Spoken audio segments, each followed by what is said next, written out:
morning mga kuys. So may panabaging araw na naman para magkalikot at maglinis na small body. Let's go! So guys, tinanggal na natin yung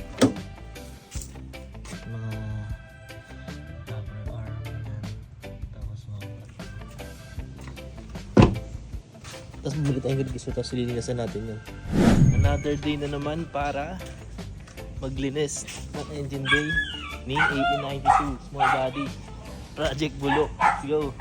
Linisan natin ito ngayon guys.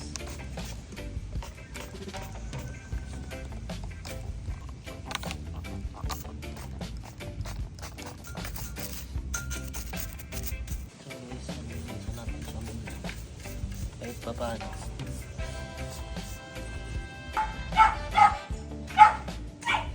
Yan siya guys. Yung bulb cover, ito na yung ano yan. Tapos ayan, dumi guys, pakadumi pakadumi. So yun guys, kahit pa paano luminis naman yung bulb cover natin, no? Ayan guys, hindi na siya mukhang dugyot, pero dudoblehan pa natin yan. So guys, kung makita nyo, sobrang linis na ng bulb cover, pero tatanggalin pa natin yung sticker nya. So guys, medyo kuminang na siya. Kagaya kanina, sobrang dumi. Sa i-strip natin tong decals na to, stickers. Linisan din natin yung ito, yung thermostat housing. Madumi na siya guys, so mamaya lilinisan pa natin yan. Dumi Yan guys, nagbaklas tayo ng head. So yan, papalitan na natin. I-refresh natin para pang matagalan tong sasakyan na to.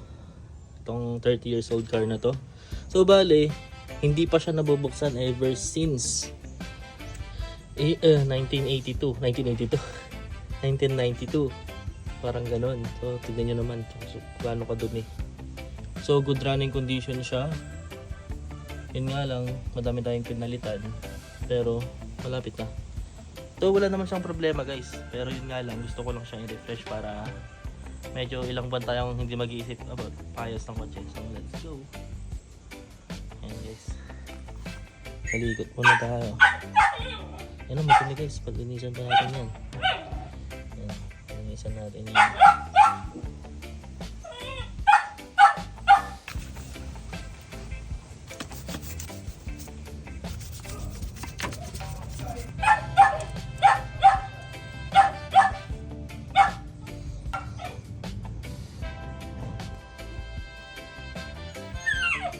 So yun guys, nilinasan natin yung part ng transmission. So tignan na. Kahit pa ba nilinis. Wala na guys, finish na. Finish na, ginawa ng project yung AE92. Ayan, papalitan na natin siya.